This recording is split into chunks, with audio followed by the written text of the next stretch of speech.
გამარჯობა, ეს არის ფინანსური და მენეჯერული ანალიზის კურსი, სადაც მარტივად და პრაქტიკული მაგალითებით გავივლით ფინანსურ ანგარიშებს. ამ სერიებში ვისწავლით, როგორ წავიკითხოთ მოგებაზრალის ანგარიში, როგორ გავაანალიზოთ ბალანსი, როგორ მუშაობს cash flow და როგორ მივიღოთ სწორი ბიზნეს გადაწყვეტილებები ციფრების მიხედვით. ასევე განვიხილავთ რეალურ და პრაქტიკულ кейსებს, რათა თეორია პირდაპირ პრაქტიკაში გადავიტანოთ. ხოლო დღევანდელი ვიდეო უშუალოდ მოგებაზრალს მოიცავს ერთი კომპანიის ორ სხვადასხვა პერიოდს შორის, ანუ პირველ და მეორე წელს. უშუალოდ მოგებაზრალის სტრუქტურა ძალიან მარტივია, შედგება ორი ძირითადი ნაწილისგან, შემოსავლები და ხარჯები და არსიც არის ის, რომ შემოსავლების და ხარჯების კლასიფიკაცია მოხდეს სწორად. შედეგად მოახერხებთ კომპანიის და კომპანიის პროცესების ანალიზს.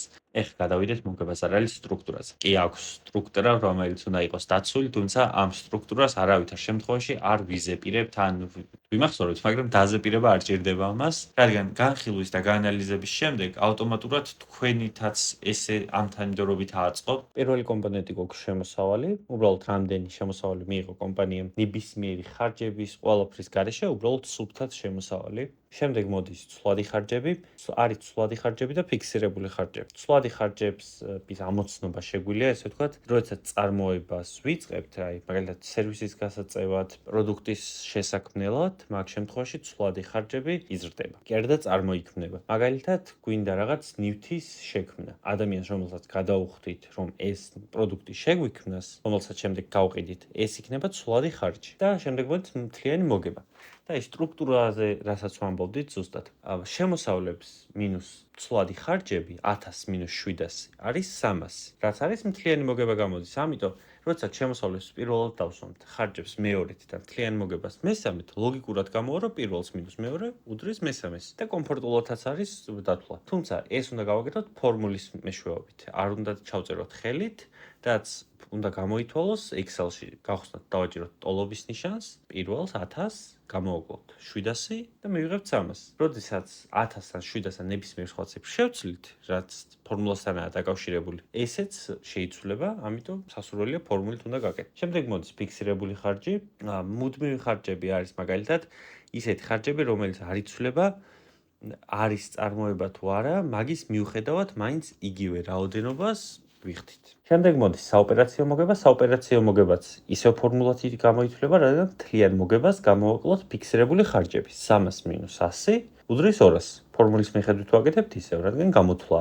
EBITDA-ზე ცოტა დიდი ხანი გავჩერდეთ. EBITDA საოპერაციო მოგებას წარმოადგენს და ამით ვაფასებთ, რამდენად ეფექტურია კომპანია. კომპანია შეიძლება ქონდეს დამატებით გადასახადებით, სვეთა, ამორტიზაცია, თუმცა ვაფასებთ კომპანიის ეფექტურობას, სანამ ეს ყველაფერი დაემატება. დაუშვათ, მაგალითად, კომპანიას თუ აქვს ბევრი სესხი, ამ EBITDA-ს მეშვეობით ვნახულობ კომპანიის ეფექტურობას იმ შემთხვევაში, როდესაც კომპანიას უკვე ეს სესხები დაფარული იქნებოდა და ისე იმუშავებთ. თუმცა EBITDA-ს მარტო დათვლა არ შეიძლება, რადგან არასრულ სურათს მივიღებთ. მაგალითად, არ ვითვალისწინებთ ამორტიზაციას და კომპანიას აუცილებლად ექნება აქტივები, რომლის ამორტიზაციის გათვალისწინებაც აუცილებელია. შემდეგ მოდის უშუალოდ EBITDA-ში, რაც არ გავითვალისწინებთ, გადასახადები, ამორტიზაცია, საპროცენტო ხარჯები, ანუ EBITDA-ს გამოკლებული ეს მაჩვენებლები, მივიღებთ წმინდა მოგებას.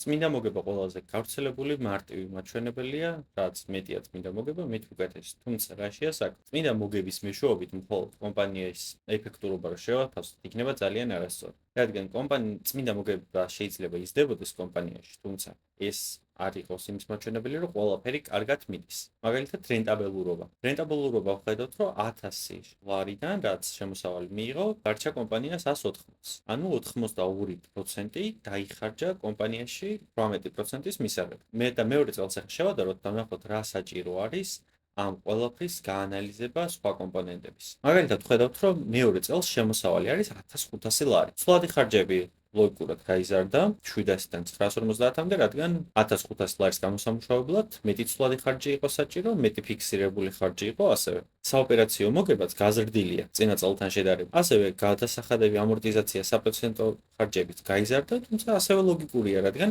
მეტი შემოსავლის გამოსამუშავებლად მეტი რაოდენობის ხარჯები დაგვჭირდა. წმინდა მოგებაც კარგია, რადგან გაზრდილია 180 იყო პირველ წელს და მეორე წელს არის 240. მაგრამ როდესაც რენტაბელურობამდე ჩავდივართ, ხედავთ, რომ 18% იყო და 16%-ამდე დაეცა. ანუ კომპანია რაღაც მეტი თანხის დახარჯვა მოუწია იგივე რაოდენობის შემოსავლის მიღებამდე. ესე იგი, რომელიღაც კომპონენტში ნაკლებად ეფექტურად მოხდა ოპერაციები. ეს უნდა გვიპოვოთ და გავაანალიზოთ. ზუსტად ამიტომ არის საჭირო მთლიანი სურათის დანახვა. მაგალითად, ამ შემთხვევაში რო ყოფილიყო ის 18%, მივიღებდით 270 ლარს 240-ის ნაცვლად, ანუ ეფექტურობა რო შენარჩუნებულიყო. არადა კომპანია როდესაც იზრდება, მასშტაბი უფრო უნდა შემცირდეს ხარჯები და იმავე თანხით რაღაც მეტის მიღება შეძლო. ერთი შეხედვით 240-დან 270-მდე დიდი სხვაობა არ არის, თუმცა როდესაც კომპანია არის რამდენიმე მილიონიანი, ანუ უფრო დიდი. მაგ შემთხვევაში ძალიან დიდ თანხებზე გავდივართ, ამიტომ არის აუცილებელი